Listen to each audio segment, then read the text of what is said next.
In the example that was in the previous video for the spring mass damper, we noted that we could place the location of the closed loop poles, so the eigenvalues of A plus BK, we could do that by changing the values of K1 and K2, essentially by designing the controller matrix.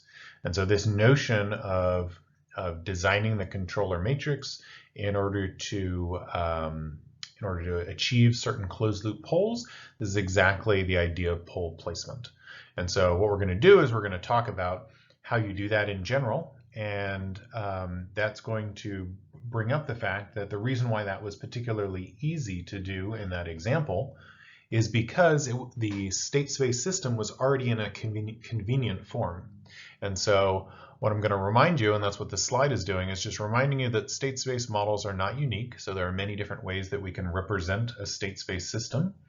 What the states represent may be different. So we may change from a state X to a state Z, where there's a linear mapping between X and Z. But in principle, there are many different ways to represent that, and with the idea that we have the same output Y, no matter whether you have an X or a Z as your state.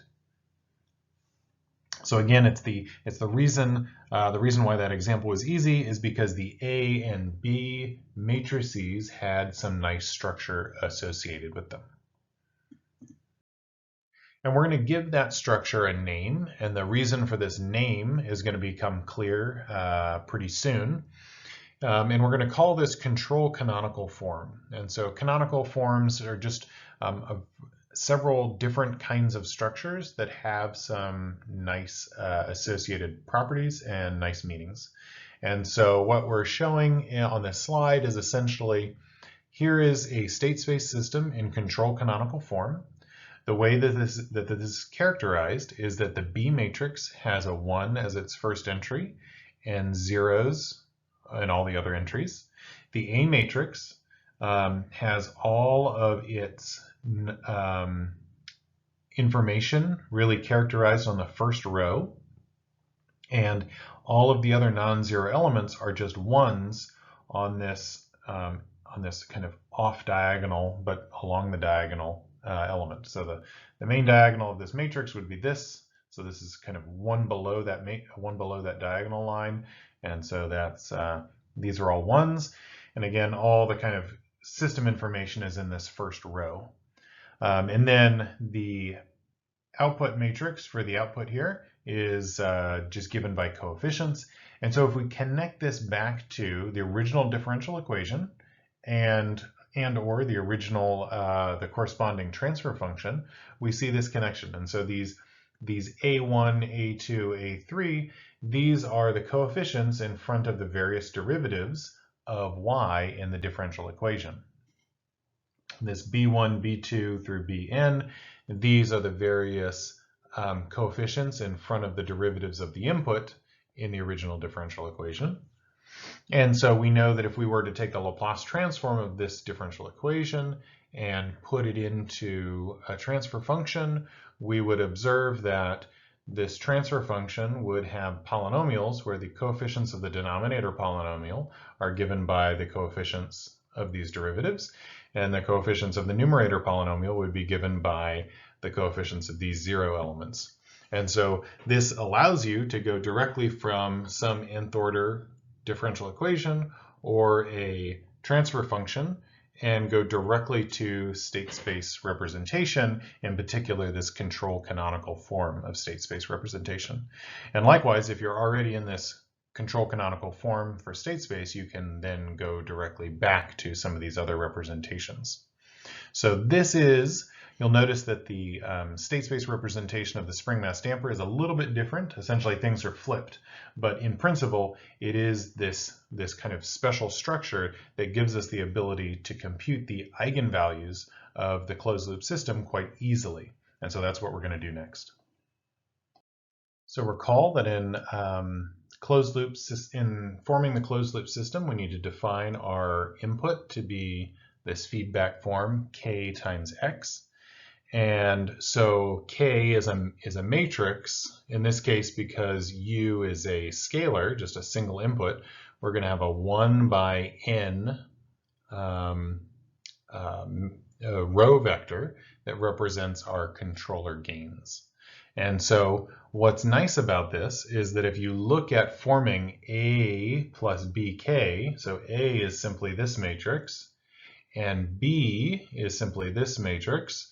And so when I multiply B here by this K matrix, then I just get a matrix that has K1, K2, dot, dot, dot, to Kn in the first row and zeros everywhere else. So that's a nice matrix, and it's easy to add this matrix to our A matrix. And what you observe is that these K coefficients are entries of the controller matrix get added to the first row. And that leaves us with a matrix that looks like this. And if we want to know where our eigenvalues are, which are the same thing as the poles of this closed loop system, then we simply just compute A minus, the matrix, so it would be A plus BK, that whole matrix, minus lambda I, and we're going to take the determinant of that and set that equal to 0. So that's what we did before in our example. And so what happens is the same kinds of math occur as has happened up there. And so I'm not going to go through the details of how you go from this step down to this step, but just know that you can try this out with a few examples. I recommend you to do that, but that this special structure allows us to very easily compute this polynomial. And what's beautiful about it is that these coefficients, so this right here, we take the negative of that and we plop it in as the first coefficient of this polynomial that characterizes the eigenvalues.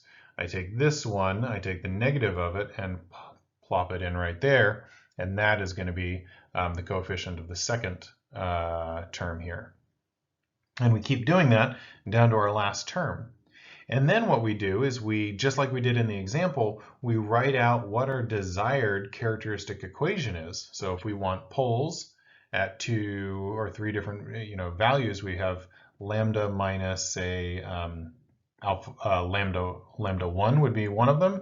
Lambda minus lambda 2 would be a second one.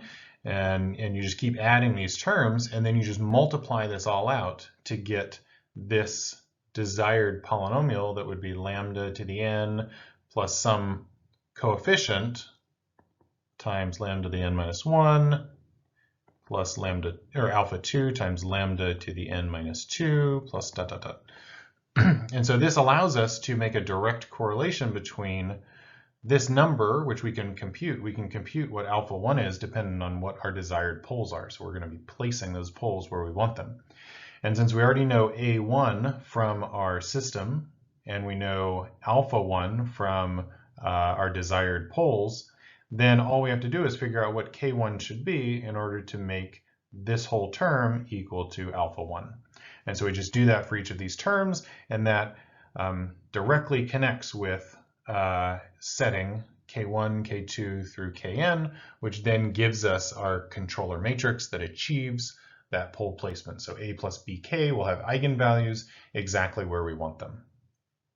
So this has been particularly easy. It's not really that complicated if your system is already in control canonical form. And so what we're going to talk about in the next video is what to do if your system is not already in control canonical form.